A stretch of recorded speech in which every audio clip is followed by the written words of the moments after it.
A young boy from a quiet town in the Pacific Northwest of Canada disappeared without a trace during a youth soccer game. One moment he was chasing a ball, the next, gone. His parents were left with an emptiness no season, no calendar year could ever replace. But 4 years later, a single moment would shake everything loose. It started with a locker, and what his father found inside made him gasp. The rain had finally eased in Riverview Hollow, leaving behind that dense, pine-scented air the town was known for, a place where old wooden houses stood proudly next to crisp, modern builds. Reynold Mercer had lived here all his life. It was home, but it was also the place where his life had been split in half. 4 years ago, his 10-year-old son Aiden vanished during a Saturday soccer match. No warning, no goodbye, just gone. Since then, Reynolds stayed connected the only way he knew how. He became the town's youth soccer coach. Every game, every cheer, every muddy win was both healing and haunting. This Friday afternoon felt different, though. Reynolds was smiling, really smiling, as the boys under his care celebrated a local tournament win. "All right, lads, bring it in," he called out, his voice lifting above the noise of proud parents. The kids, breathless and glowing with pride, circled around him, jackets streaked with mud like badges of honor. "That was incredible out there," Reynolds said warmly, his eyes scanning their faces. "You played with heart. Every single one of you earned this win." The boys erupted in cheers, voices high with joy and hunger for celebration. Reynolds grinned. "So how about a BBQ at my place tonight? Burgers, hot dogs, everything." That suggestion hit like a spark. Pure excitement spread through the team. Even the most exhausted lit up, already arguing over who could eat the most. But not everyone was on board. Coach Derek Maddox, Reynolds' quieter, more by-the-book assistant, cleared his throat. "Reynolds, maybe not tonight. It's short notice.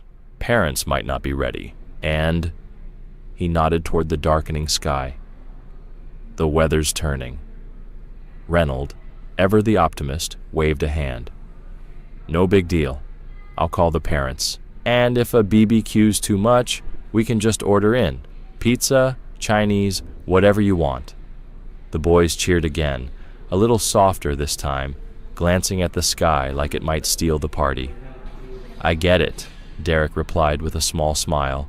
"I've already got plans tonight anyway. Let's do it tomorrow. Saturday gives everyone time." Reynolds paused, taking in the boys' slightly dimmed expressions. "You're right," he sighed. "Tomorrow it is.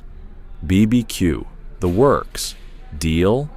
The team nodded, some disappointed, but understanding. "Hey," Reynolds added quickly, not wanting to let the excitement fade completely, "we don't have to wait to celebrate something. How about a round of milkshakes at Rosie's Diner? On me." That earned a smile from everyone, and soon the team was buzzing about favorite flavors and packing up their gear. As Reynolds reached into his pocket to grab his car keys, his phone vibrated. He glanced at the screen, ready to ignore it, until he saw the name. Sarah. His wife never called during practice, unless it was important. He stepped away from the boys. "Sarah? Everything okay?" Her voice was shaking, not with fear, but with something more fragile. Hope. "Reynolds, the police just called. There's news. About Aiden." Reynolds stopped breathing for a second. "What kind of news?" he asked, barely managing to get the words out.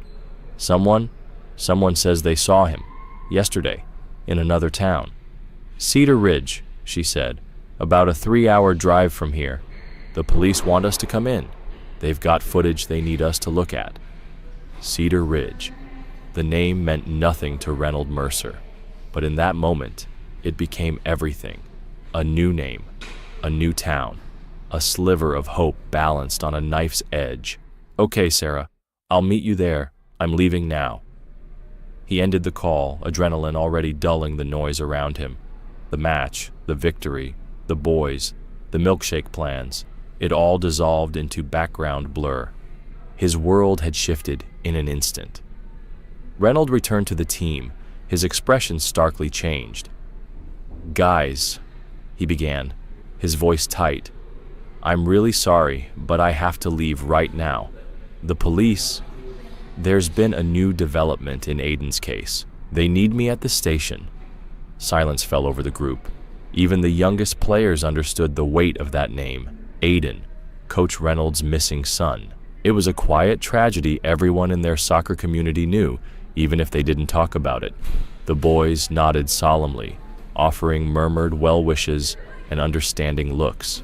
"Coach Derek," Reynolds turned to his assistant, "could you take the boys for that milkshake?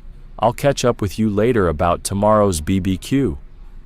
A flicker of guilt crept into his voice. He hated walking away from the team, from his responsibility. "Is that okay? Leaving you on your own?" Derek hesitated for a split second, then nodded. "Yeah, of course, Reynolds. You go. We've got this." His voice was calm, but something in his eyes seemed distant. Resigned, maybe. "Thanks, Derek," Reynolds said, exhaling. "Oh, have you paid the ref yet?" In their small-town league, referee fees weren't handled by a central office. It was the coaches who paid them, usually in cash, right from the team fund. "Not yet," Derek replied. "I'll take care of it then," Reynolds said. "Let me grab the envelope from the locker and settle up before I go." But as Reynolds turned toward the locker rooms, Derek stepped in quickly. "Actually, let me do it. You need to get to the station. No need to worry about this." "No, really, it's fine," Reynolds insisted. "I need to grab my change of clothes from my locker anyway. Won't take a minute." There was a pause. A faint flicker crossed Derek's face. Something hard to place. But then he reached into his pocket and handed Reynolds a key attached to a worn lanyard. "Here," Derek said. "That's the locker key. Thought I had some stuff in there, but I moved it out." Reynolds nodded, accepting the key. His eyes narrowed slightly at the odd phrasing, but he brushed it off. His mind was already racing toward the police station, toward the possibility of seeing his son again. The hallway to the locker room felt colder than it should have, dimly lit, the echo of his footsteps the only sound. Reynolds reached the metal locker, the same dull beige as every other one. The key slid in smoothly. The lock clicked open. Inside, the familiar mess of team gear greeted him. Spare uniforms, first aid kits, the lingering scent of liniment and effort. His eyes scanned the shelves. There, partially hidden beneath Derek's neatly folded team jacket and old backpack, was the envelope. He pulled the items aside, took out the cash, counted what was needed for the referee, and returned the envelope exactly as he'd found it. Everything in order. He was about to close the locker when something small and crumpled slid out from inside the folds of Derek's jacket. A piece of paper, face down on the floor. Reynolds bent to pick it up. Just a receipt, probably. He almost tucked it back without looking, but a few printed words caught his eye, words that stopped him cold. The receipt was from a general store in Cedar Ridge, and the items listed: strawberry pinwheel candies, pack of 12, graph puzzle book, level 5 difficulty, thermal blanket, child size. Reynolds' breath hitched. Strawberry pinwheel candies, Aiden's favorite, always had been. Always. He used to tuck them into his pockets, those strawberry pinwheel candies, just a little comfort on tough days. And that puzzle book, level 5 difficulty, Reynolds knew exactly what that meant. Aiden had been obsessed with them. Every weekend they'd sit together solving them, and his son would always say, "Anything under level 5 is boring, Dad." Then came the final blow, the child-sized thermal blanket. Reynolds' hands went cold. Why would Derek, a man with no kids, no known nieces or nephews, buy those items? Not just one pack of candy, 12. His brain scrambled to make sense of it. Maybe a godchild, a donation to a shelter, anything that didn't lead down the terrifying trail now forming in his thoughts. But deep down, he knew. The combination wasn't random. It was specific, too specific. It screamed of Aiden. His grip tightened around the receipt, fingers trembling. He couldn't put it back. Not now. Slowly, deliberately, He folded it and slipped it into his pocket. The faint crinkle of the paper sounded deafening in the silence of the locker room. He closed the team locker, the click of the lock echoing like a warning in his chest. Moving to his own locker, his hands shook so badly he fumbled with the combination. The door swung open, and he grabbed a t-shirt, jeans, and his small gym bag, changing quickly, barely registering the motions. When he stepped back outside, the mood had shifted. Derek was trying to wrangle the now restless boys, but the energy from earlier was gone. Rain had begun to fall, soft but steady, like the town itself was holding its breath. Reynolds walked up, trying to sound normal. "Here's the key," he said, handing it back to Derek without a word about what he'd found. He wasn't ready. Not yet. The suspicion was too raw, too loud. "All set?" Derek asked, glancing at his clothes. "Yeah." Reynolds nodded, though his voice came out flat. He turned to the boys, who looked at him with wide, uncertain eyes. "You played your hearts out today. I'm proud of you. I really have to go, but you were fantastic." He smiled, or tried to. The referee approached, and Reynolds handed over the payment automatically, the transaction barely registering. Then, without another word, he turned and walked toward the exit. The first rumble of thunder rolled through the sky as the rain picked up. By the time he reached his car, it was coming down harder, the windshield speckled with thick drops. Reynolds climbed in, started the engine, and pulled away from the complex. His thoughts were chaos. Cedar Ridge, the police call, the sighting, the receipt. The receipt. That list of items, so specifically Aiden, it haunted him like a memory he couldn't shake. He cast one last glance at the field. The boys were still there, and he doubted Derek would really take them out now, not with the weather turning. A part of him, quietly, selfishly, felt relieved. He couldn't have faced anyone right now, not with this storm building inside him. The drive to the police station was swallowed in rain, the rhythmic scrape of the wipers no match for the turmoil in his chest. The streets were blurred by water, but his focus was sharp, fixed on what he might learn next. The Riverview police station loomed ahead, gray and plain. He'd been here too many times before, usually leaving with nothing but heartbreak. This time, something felt different. Detective Miller was waiting at the door, the same man who'd been with the case since the start. His face, as always, was careful, professional, calm, and guarded. "Thanks for coming in so quickly," he said. "Sarah's already inside. We've set up in the interview room." Reynolds nodded silently and followed him through a hallway of dull lights and heavy doors. Inside a small, windowless room, Sarah stood up when he entered. Her face was pale, her eyes wide with emotion. She reached for his hand. He sat beside her, and they clung to each other like they had 4 years ago when it all began. "All right," Officer Miller began, taking his seat across from them. "This morning we received a call from a woman in Cedar Ridge. She works at a florist shop there. She believes she saw a boy who matches Aiden's description yesterday afternoon." Reynolds leaned forward, his heart hammering in his chest. "What exactly did she see?" Officer Miller nodded, scanning his notes. "She said a man and a young boy walked past her flower shop during a rainstorm, both wearing raincoats. They didn't stop, just moved quickly toward the general store next door. She'd seen one of Aiden's flyers before, and something about the boy, the way he moved, his build, stuck in her mind. But she wasn't sure. That's why she didn't call it in right away." Miller continued, "This morning, she was chatting with the shopkeeper next door. He mentioned seeing the same pair, said the boy looked familiar, though he couldn't place where he'd seen him before." Reynolds' pulse quickened.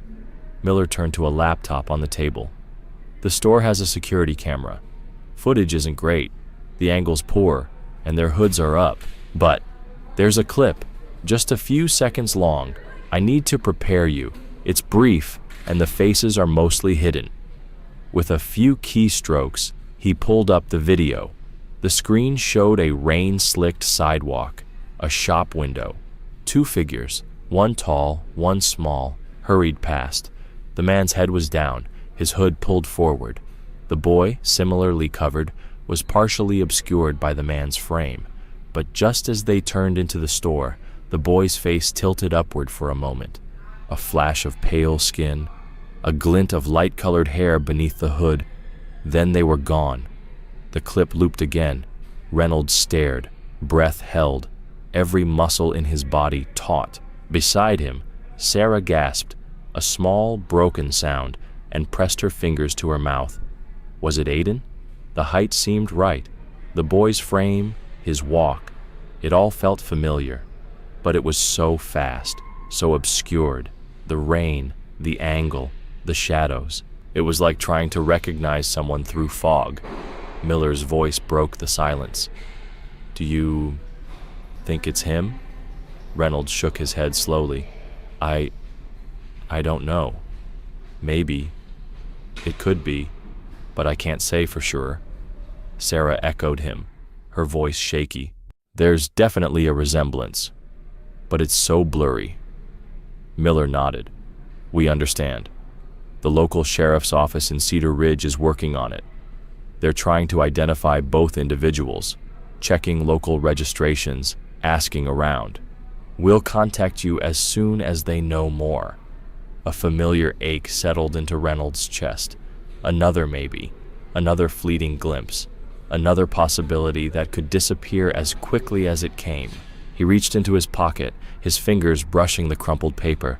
The receipt, strawberry pinwheel candies, level 5 puzzle book, child-sized blanket. "Officer Miller," Reynolds said, pulling the paper free. "What's the name of the store they entered?" Miller checked his file. "Cedar Creek Emporium, small local shop, general goods." Reynolds unfolded the receipt and scanned the top. His heart dropped slightly. The store listed wasn't Cedar Creek Emporium. It was Pine Valley Goods and Groceries. And the date? 1 week ago, not yesterday. He deflated almost imperceptibly. It wasn't the same store. It wasn't the same day. Miller noticed the slip of paper. "What's that?" "I found it today," Reynolds said quietly. "It was in the team locker.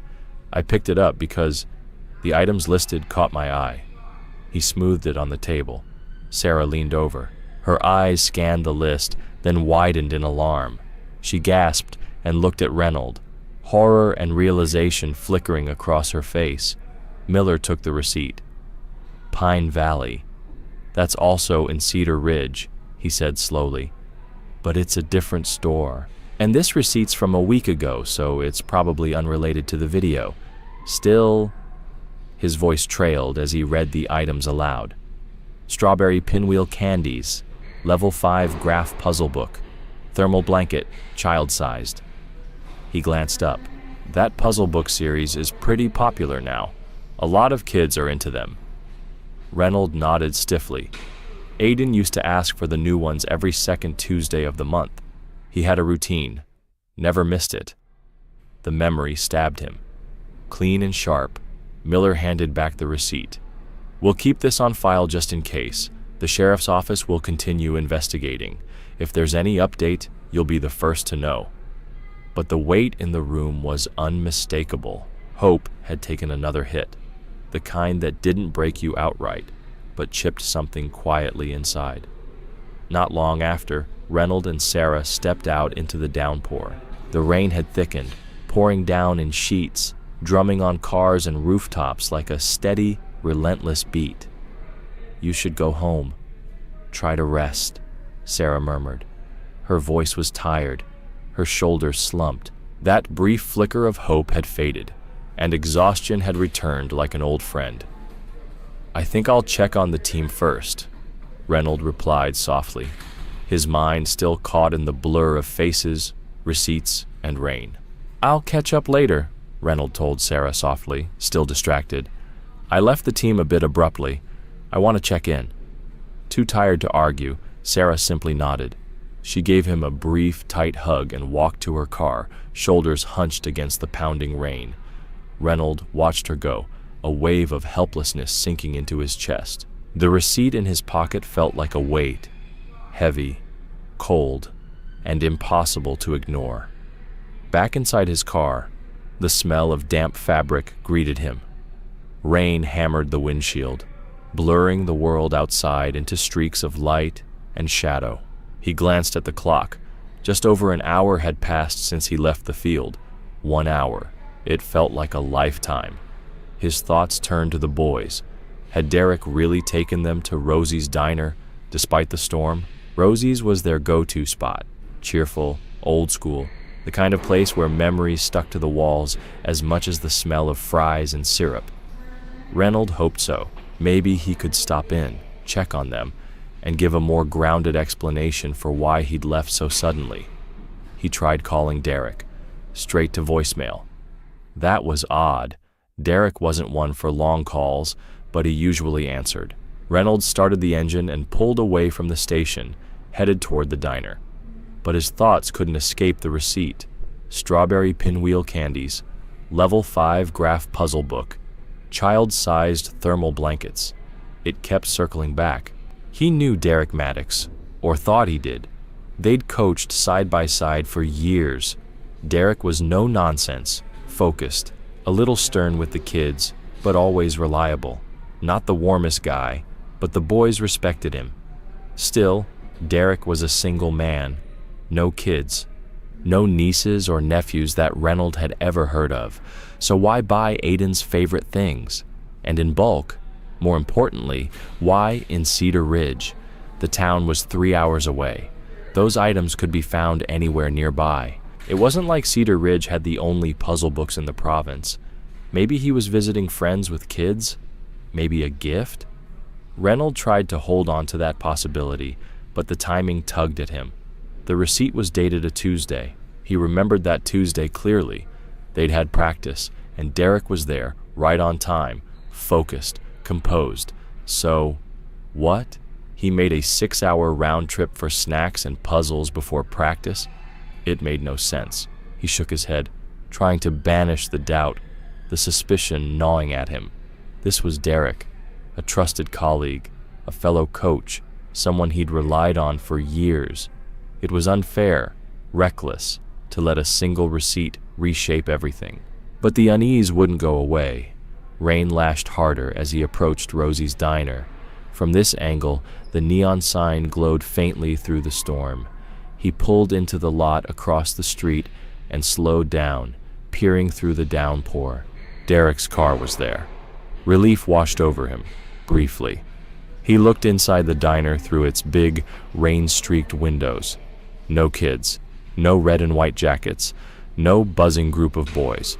Just a few scattered patrons sipping coffee and staring out the windows. Then he saw him, Derek, not seated, not with the team. He was coming out of the diner, alone.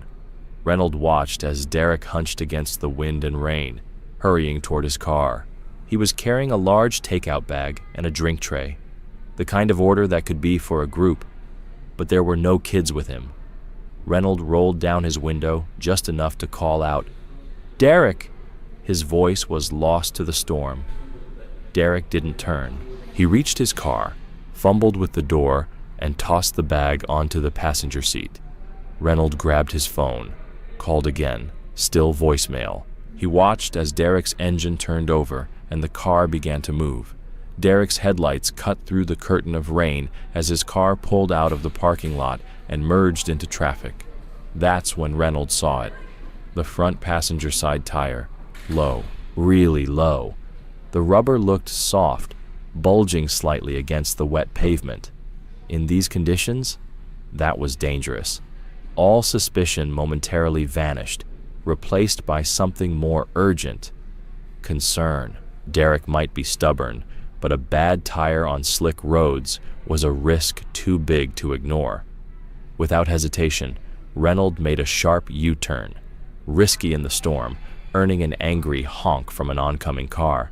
But he didn't slow down. He sped up, trailing Derek's vehicle at a safe distance, trying his phone again. Voicemail. Again. Reynolds flashed his headlights, once, twice, then tapped the horn lightly, just enough to get attention, not alarm. Derek's turn signal blinked a few seconds later. He was pulling over. Relieved, Reynolds parked a few car lengths behind him. The rain was now a torrential wall of sound. Both men exited their vehicles, instantly soaked, the wind driving the cold straight through their clothes. "Derek!" Reynolds called out over the noise. "Your front tire, it's nearly flat. It's not safe to drive on in this weather. The road's like glass out here." Derek looked momentarily surprised, maybe even annoyed, before glancing down at the tire. He nodded, brushing water from his face. "Oh, yeah, I thought something felt off. Thanks for the heads up. I was just headed to Rosie's to check on you and the boys when I saw you leaving," Reynolds added, raising his voice over the wind. Derek gave a vague wave. "Nah, the kids went home with their parents. Storm got too rough for milkshakes." He motioned to the tire. "It's probably just a little low. I'll make it home fine." Reynolds frowned. "Are you sure? Do you have a spare? I can help you change it right now. It's not ideal, but better than getting stranded." Derek hesitated, then sighed. "All right, let's take a look. Not sure what shape it's in." They headed to the back of his car. Derek popped the trunk. The interior was cluttered: jumper cables, a blanket, some loose soccer cones, old newspapers, a tangle of forgotten gear, and there, tucked into the recess for the spare, was a tire. But the moment Derek lifted it out, it was clear it was no good. The rubber was brittle, cracked with age, and nearly as flat as the one already on the car. "Yeah," Derek muttered, disappointed. "This thing's useless." But Reynolds' focus had shifted. Something caught his eye. Amidst the mess in the trunk, something familiar. A flash of faded navy blue, a hoodie, child-sized, and not just any hoodie, the kind Aiden used to wear all the time. Same color, same size, same design, complete with the worn-out skateboarding logo across the front. Reynolds' stomach turned. His breath hitched. He wanted to ask about it, to point, to demand answers. But the wind howled around them, and Derek hadn't noticed Reynolds' stare. He was too busy cramming the useless spare back into the trunk, muttering in frustration. "Look," Reynolds said, fighting to stay calm. "That tire's not going to make it. Let me give you a ride home. We'll call roadside assistance from there. It's no trouble." Derek paused, seemed to consider it, but then he shook his head. "No, really. I appreciate it, but I'll be fine. I'll take it slow and deal with it in the morning." Reynolds wasn't convinced. "If you won't let me drive you," he said, voice firm, "at least let me follow you home. I'll drive behind. Make sure you get there safe. With this rain and that tire, I just wouldn't feel right otherwise." Derek's expression flickered. Surprise? Annoyance? But after a moment, he nodded. "Okay, Reynolds. If you insist, that's very thoughtful of you." "Yeah," Reynolds said, barely hearing himself. "Of course." They hurried back into their cars, both drenched despite being outside for less than 2 minutes. Derek's engine rumbled back to life as he eased onto the road. Reynolds followed, keeping a careful distance. His hands gripped the wheel, his eyes locked on the tail lights ahead. But his mind was somewhere else entirely, on a crumpled receipt, a rain-soaked hoodie, and the growing storm inside his chest. The drive to Derek's home was slow, nearly crawling. Rain slashed across the windshield like sheets of metal, and visibility dropped to nearly nothing. But Reynolds didn't care. He wasn't losing sight of that car. Not now. The wipers struggled to keep the windshield clear as Reynolds followed Derek's slow crawl through the storm. True to his word, Derek drove cautiously, his sedan limping on that deflated tire, each turn taken with exaggerated care. Reynolds stayed close, knuckles white on the steering wheel, eyes switching between the fading taillights ahead and the rain-slicked road that reflected nothing but shadow. They were leaving Riverview Hollow behind now. Streetlights faded into darkness as the road narrowed, winding into the outskirts, an area where homes sat far apart, large properties half swallowed by trees and mist. It was quiet out here, remote, the kind of place where headlights rarely passed.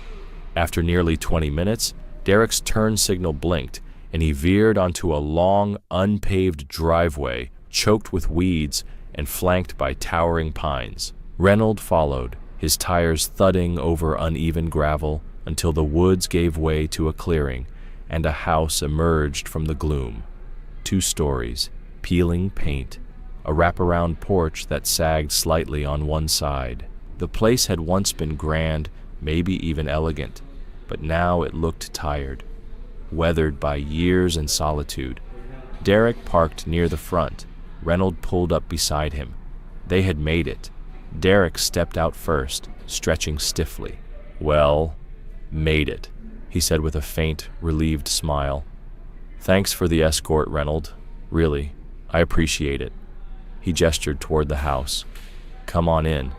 You're soaked. I've got loads of food from Rosie's. Figured I'd stock up. Life of a bachelor, you know.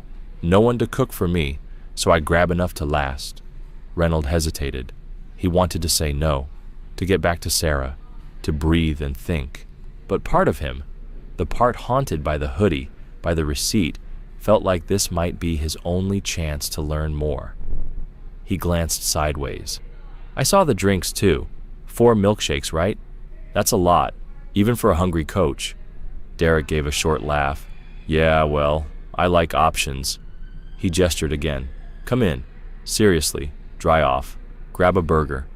After a pause, Reynolds nodded. "All right, just for a bit." As they approached the house, Reynolds glanced around the property.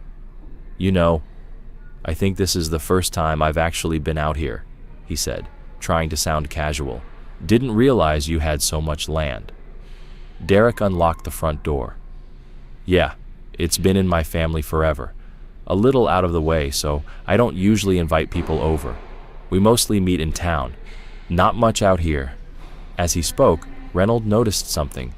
Derek's gaze flicked, just for a second, toward a large, weather-beaten barn off to the side, faded red paint, leaning slightly, and beside it, mostly hidden by trees and shadow, was something else, a metal container, like a shipping crate.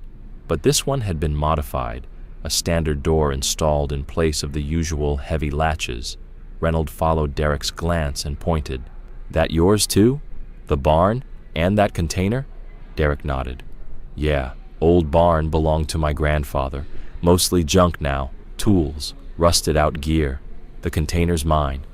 Picked it up years ago for extra storage when I inherited the place." He shrugged, then quickly changed the subject. "So, you sure you don't want dinner? Burgers, fries, the works." They had reached the door. Reynolds hesitated again. Something in his chest was tightening. The idea of stepping inside, sitting down, pretending to be fine, it was unbearable. "You know what, Derek? I think I'll head home after all," he said, trying to keep his voice level. "Sarah's waiting and I want to go over the CCTV footage with her. From Cedar Ridge." He gave a brief summary of the grainy video, the uncertain sighting. Derek listened silently. Then Reynolds took a breath. He couldn't leave without asking. "Derek, there's something I need to ask you." His voice was steady, but quieter now. "When I went into the team locker earlier to grab the ref's payment, a receipt fell out of your jacket." He reached into his pocket and pulled it out, holding it carefully, like it might burn. I wasn't trying to pry. I almost put it back. "But the items—" He unfolded the paper and pointed to the list. They were all Aiden's favorites: strawberry pinwheel candies, a level 5 puzzle book, a child-sized thermal blanket. He looked up. I had to ask. "What were they for?" Derek's expression didn't crack. Not exactly, but something shifted. A flicker, barely there, of surprise, of something harder to name. His answer was coming, and Reynolds wasn't sure he was ready to hear it. For a split second, something unreadable passed over Derek's face before he slipped back into his usual calm, unreadable expression. He looked at the receipt in Reynolds' hand, letting the silence stretch. The wind howled through the eaves of the old house, and the steady downpour drummed against the porch roof like a warning. "Oh, that," Derek finally said, a little too casually. Yeah, that was for a friend's kid. I was out visiting them in Cedar Ridge last week. The boy's really into those puzzle books. His mom mentioned he gets cold easily and asked if I could pick up a thermal blanket.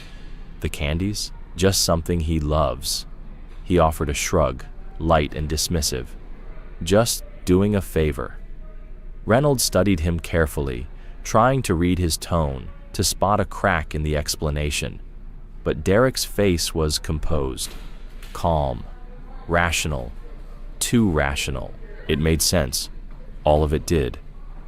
And yet, shame crept in, quiet and sharp. What am I doing? Accusing him over a receipt? Oh, Reynolds said, folding the paper and slipping it back into his pocket. Sorry, I shouldn't have jumped to conclusions. Just those items. They reminded me of Aiden. Derek's tone softened slightly. No need to apologize. I can't imagine how hard this has been for you. I get it. Even small things must hit hard. A pause followed. The kind that's hard to fill. Reynolds cleared his throat. Well, if you still need help with that tire tomorrow, I'm happy to swing by. Derek waved it off quickly. No need. I'll call a mechanic. Reynolds nodded, about to turn when the image of the hoodie in the trunk flashed through his mind. He hesitated, then decided he had to ask.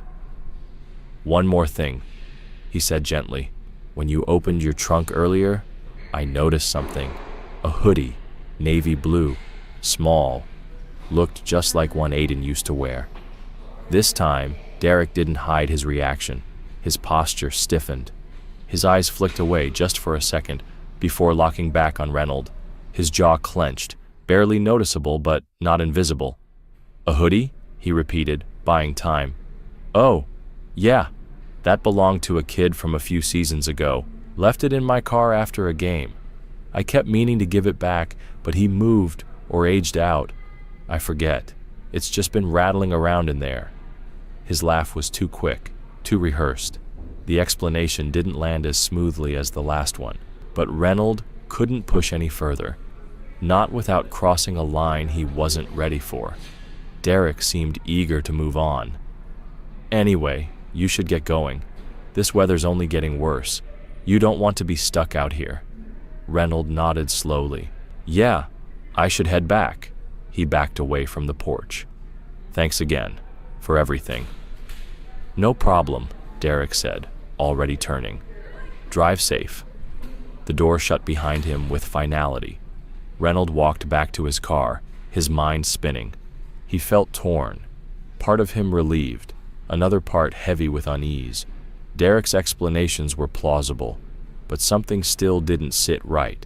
The receipt, the hoodie, the blinking way he avoided eye contact. Was it grief making him see shadows, or something real? Stick to the facts, he told himself. Let the police handle it. Focus on the Cedar Ridge lead. He slid into his car, started the engine, and reversed slowly down the long driveway. The trees pressed in from both sides, branches skeletal and swaying under the rain. It wasn't until he reached the road that he realized he didn't actually know the fastest way back home. He hadn't been paying attention on the drive out, only following Derek. He shifted into park just beyond Derek's property line, partially concealed by thick, rain-soaked rhododendrons and a towering cedar tree. He pulled out his phone to launch the GPS. Just as he opened the map, it buzzed. An incoming call. Sarah. Reynolds, where are you? Are you okay? Her voice was tight, worried. Yeah, I'm okay, he said quickly. I was just at Derek's. His tire was low, so I followed him back to make sure he got home safe. I'm just about to head out, figuring out my route now. As he spoke, his eyes drifted back toward the property, specifically to the metal storage unit. It stood alone, dark and out of place beside the sagging barn, and then something caught his eye, a tiny pinprick of red light, blinking. Once, pause, again, pause, again, not random. It was a pattern, like a sensor or a signal. Reynolds? Sarah's voice came through again, now tinged with confusion. Are you still there? He didn't answer right away, his eyes locked on the blinking light, the storm forgotten, his heart suddenly pounding again. "Reynold?" Sarah's voice crackled through the phone, barely audible over the sound of the rain and the rush of blood pounding in his ears. He didn't respond right away. He couldn't. His entire focus had narrowed to the blinking red light on the side of Derek's storage container. It wasn't random. It had rhythm, pattern, meaning, long, short, long, pause, short, short, short, pause. It clicked. Morse code. A skill Reynold hadn't used in years, not since his brief time in the Army Reserves. But the knowledge came back in an instant, clear and chilling. I-M-H-U-N-G-R-Y. I'm hungry. His breath caught. The message repeated, again and again. Not frantic, but steady, deliberate. A call for help from someone hidden in the dark. A cold, leaden dread filled Reynolds' chest. Then, as if to confirm the unthinkable, the front door of Derek's house opened. A rectangle of yellow light spilled out onto the lawn. Derek stepped out, silhouetted in the doorway. He was carrying a takeaway container and one of those tall milkshake cups, the same ones Reynold had seen earlier. Reynold stayed hidden, still parked just outside the tree line, heart pounding in his throat. He watched as Derek crossed the muddy lawn, not toward his kitchen, not toward any living space, but toward the storage container. He reached the modified door, fumbled with something, maybe a keypad, maybe a heavy-duty lock, and pulled up a rolling metal shutter. With a creak barely audible over the storm, he stooped and disappeared inside. Reynolds' mind exploded with connections. The receipt, the hoodie, the food, the puzzles, the blanket, the light, and now this. He could barely breathe. It didn't feel like suspicion anymore. It felt like certainty. Someone was inside that container, and they were trying to get out. His phone was still at his ear. "Reynold!" Sarah's voice now urgent. "What's going on? Talk to me." He finally found his voice. "Sarah, I have to go.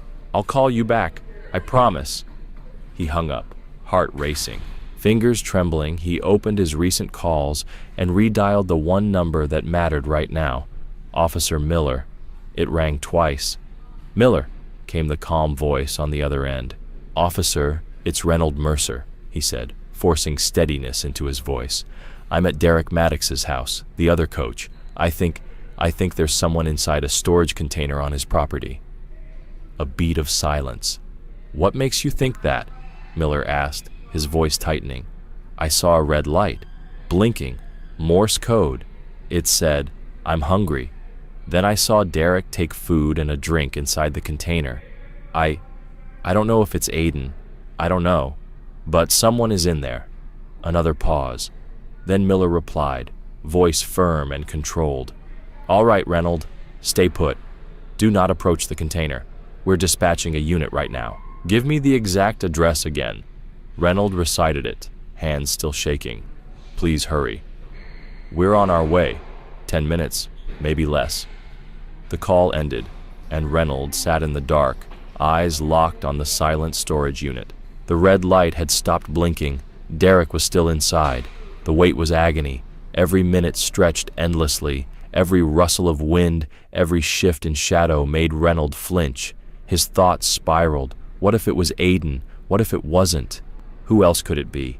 Then finally, flashing blue and red lights cut through the rain-soaked dark. 2 cruisers, no sirens, silent approach, just steady beams sweeping the woods. They turned into the driveway and stopped beside Reynolds' car. The doors opened. Officer Miller stepped out, another officer right behind him. "Reynold," Miller said, approaching with purpose. "Show us." Reynolds stood, pointing with a shaking hand toward the container. "He went in about 10 minutes ago, with food." Miller turned to the officer behind him. "You stay with him. We'll handle this." But Reynolds shook his head, his voice low but unyielding. "No, please. This is my colleague's property. If that's my son or any child, I need to be there." He wasn't asking, he was pleading, and something in Miller's eyes shifted. If he was wrong, if this was all just some terrible misunderstanding, Reynolds knew the fallout would be devastating. His relationship with Derek would never recover. His own reputation might be irreparably damaged by what would seem like wild, paranoid accusations. But if he was right, if Aiden, or any child, was in that container, he had to know. He had to act. Officer Miller studied him for a long, tense moment, then finally nodded. "All right, but you stay behind us. Safe distance. Do not interfere. Understood?" Reynolds nodded, his throat too dry to speak. Miller raised his hand, and the three officers moved across the soggy lawn, their flashlights slicing through the storm. Reynolds followed a few paces behind, walking beside Officer Davies. His pulse pounded in his ears, his breath shallow and sharp. When they reached the storage container, Miller raised his hand again for silence. Then he stepped forward and knocked hard against the steel. "Police! Mr. Maddox, open up!" Nothing, only rain, wind. Miller knocked again, louder this time. "Derek Maddox, this is the police. Open the door." After a tense pause, a scraping noise echoed from inside. Then, slowly, the rolling metal shutter began to rise. A dim, yellow light spilled out. Derek stood in the doorway, blinking at their flashlights. His expression was a mix of shock and irritation. "What the hell is going on?" he demanded. "Officers! Reynolds! What is this?" "Mr. Maddox," Officer Miller said firmly, "we've received a report that someone may be held against their will in this unit. We need to take a look inside." Derek's eyes darted to Reynolds, his confusion giving way to defensive irritation. "Held in here? That's absurd. There's no one in here but me." He stepped aside and gestured toward the cluttered interior. "See for yourself." Two officers moved in, flashlights sweeping over boxes, tarps, dusty furniture, and old tools. It was packed with random junk, but no sign of anyone. Nothing. Reynolds' chest tightened. Doubt crept in. Had he imagined it? Misread the Morse code? Jumped to conclusions? "I told you," Derek said, now with a smug edge. "There's no one here." "I saw the signal," Reynolds said, desperation breaking into his voice. "Morse code.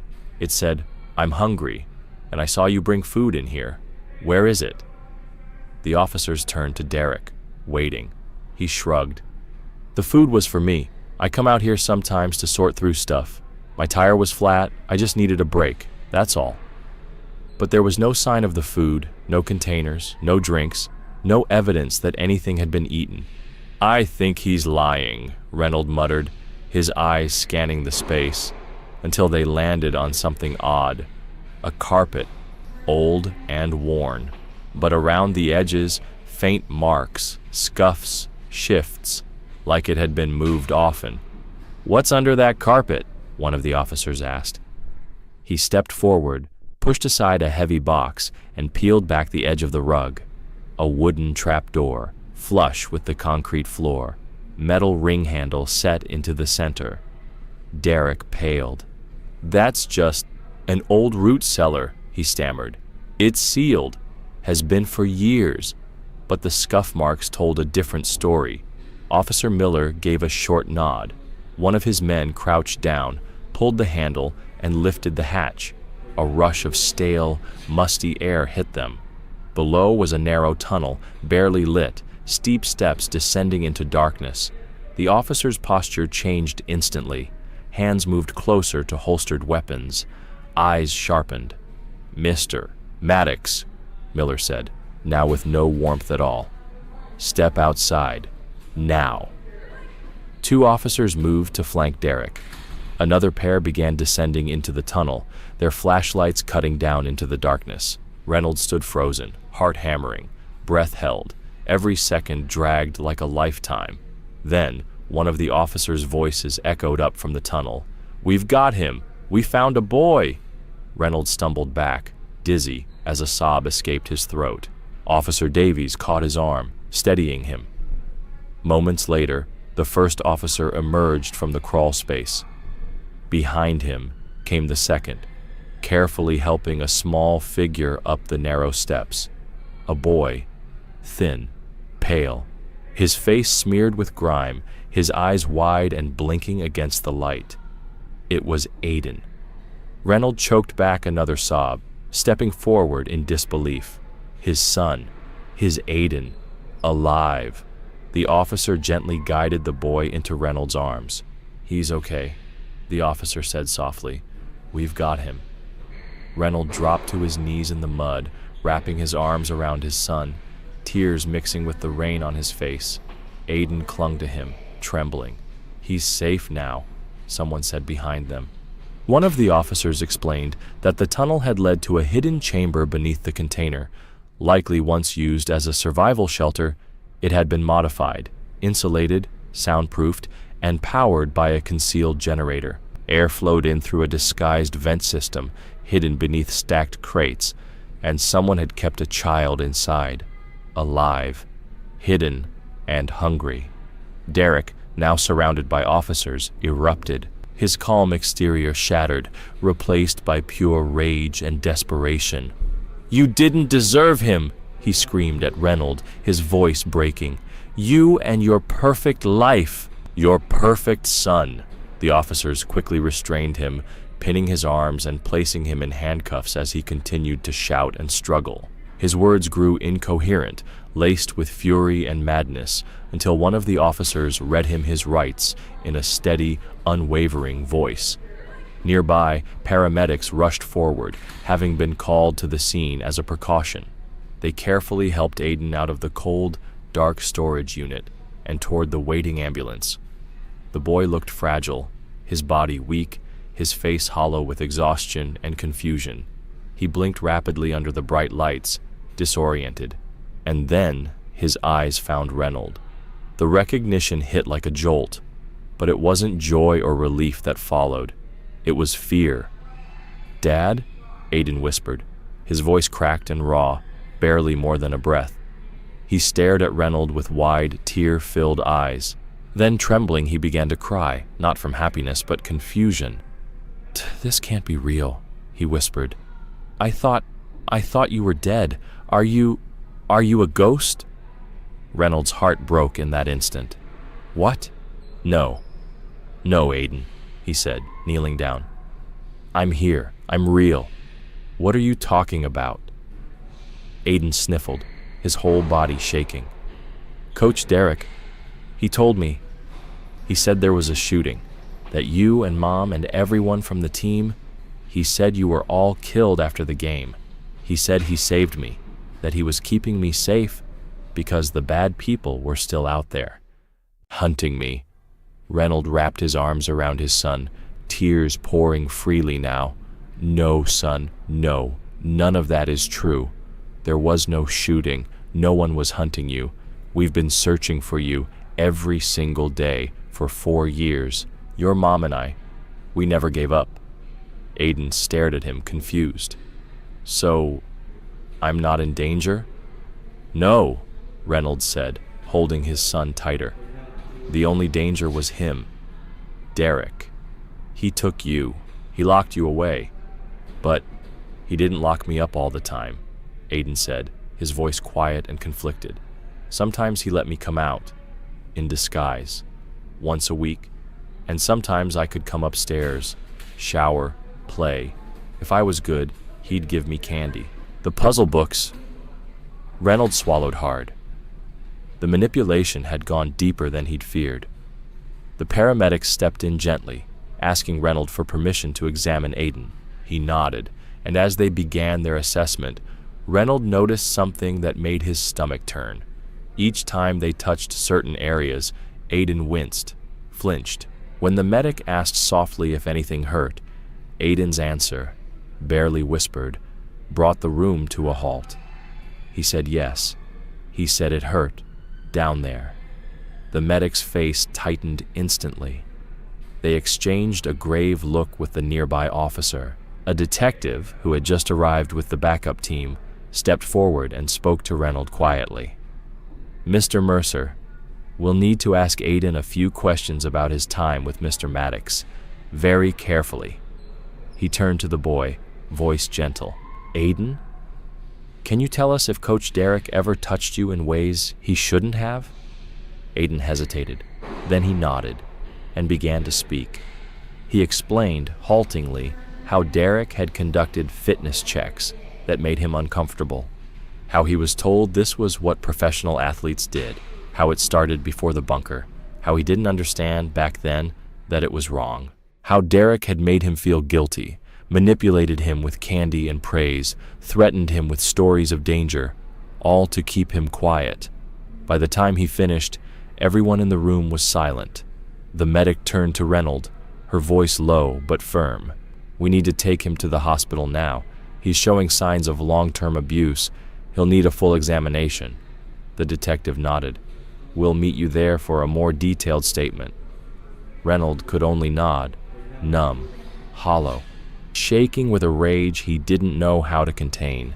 He stood by helplessly as Aiden was lifted into the ambulance, the boy gripping his father's hand until the doors closed. Behind them, police began cordoning off the property, preparing to dismantle what Derek had built, what he had hidden, a private prison for a stolen child. The bright, sterile halls of Riverview General Hospital felt like another universe entirely. Cold, white lights, clean linoleum, the quiet beep of machines. Reynolds rode in the ambulance, his hands shaking as he dialed Sarah. His voice was a mix of relief and horror, awe and anguish. "Aiden's alive," he said, breathless. "We found him. He was with Derek all this time." Sarah arrived within the hour, nearly collapsing when she saw Reynolds. Her face was blank with shock, her hands trembling. "All this time," she whispered. 4 years. He was right there. That man. He coached with you. He was in our home. For team dinners. Birthdays." She began to cry. Angry, broken tears. "We should have known." Reynolds held her tightly. "We couldn't have. No one could have imagined. But I should have," she choked. "We should have gone to his house. We trusted him." They sank into a nearby bench, wrapped in each other's arms, their grief and guilt too big for words. Eventually, a doctor appeared, kind eyes, calm demeanor. "Mr. and Mrs. Mercer," she said gently, "we've completed Aiden's initial examination." She paused, then gestured toward a private room. "There's more we need to tell you." Inside a quiet consultation room, the doctor gently walked Reynolds and Sarah through the results of Aiden's initial examination. The news was worse than they could have imagined. Physically, the evidence confirmed their worst fears. Aiden had endured long-term abuse. He had developed a severe infection in his private area, an injury the doctor explained was consistent with repeated trauma. He was already on strong antibiotics, but the condition was serious. Across his back and limbs, the medical team found bruises, some fresh, some older, markings that told a story of repeated manhandling. His frame was frail, his skin pale. He was suffering from malnutrition and vitamin deficiencies, symptoms of long-term confinement, and a poor, limited diet. But it wasn't just his body that had been harmed. The doctor warned them gently. Aiden's emotional trauma would likely take years to unravel. He would need specialist support, child psychologists, trauma therapists, and a long-term recovery plan. This wasn't going to be a quick path back to normal. As Reynolds and Sarah sat in stunned silence, Officer Miller entered the room with a second detective. They waited respectfully until the doctor finished, then asked if Reynolds was ready to give a statement. In a private room, with Sarah sitting beside him, Reynolds relived it all. The phone call about the Cedar Ridge sighting, the milkshake cups, the flickering Morse code signal, the trap door, the horror. When he finished, Miller offered an update of his own. Their team had begun interrogating Derek Maddox. What they uncovered added a new layer of horror to an already unbearable truth. Derek, they learned, was fully licensed and professionally trained as a youth coach. But beneath his credentials, he carried a festering resentment. It had been building for years. He felt overshadowed, undervalued.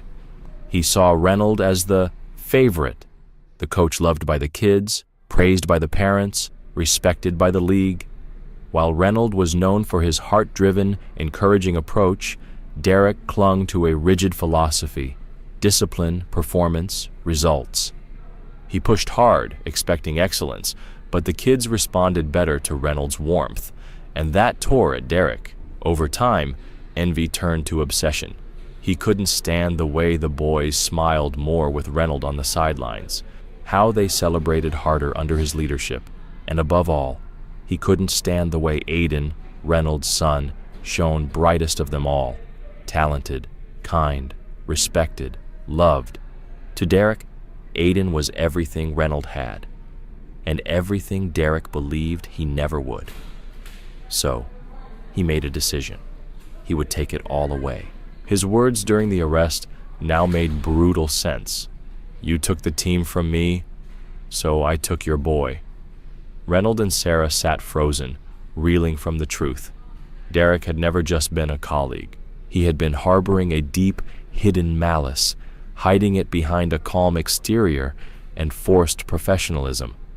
Then Reynolds asked the question that had haunted him for years. How did he do it? That day, how did he take Aiden? Officer Miller took a slow breath and explained. It had been after a local tournament, the day Aiden vanished. The team was still riding the high of victory. Parents were hugging, packing up, taking pictures. In the chaos, Derek had offered to carry the team gear back to the van. Aiden, always helpful, stayed behind to assist. Derek told him he had something new, a puzzle book, one of Aiden's favorite things. Reynolds closed his eyes, the image burning into his mind. Once Aiden was close enough, Derek used a cloth soaked in a sedative, something powerful, possibly veterinary grade, acquired through illegal channels. Aiden collapsed within seconds. While families were distracted, celebrating, Derek carried him to a separate vehicle, a large van parked in a secluded corner of the lot.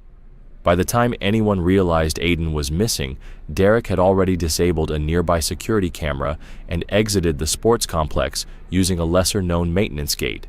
He had planned every step, methodically, coldly, and for 4 years, no one knew, no one suspected, until now. The investigation into the Cedar Ridge receipt and Derek's store visits revealed something even more disturbing.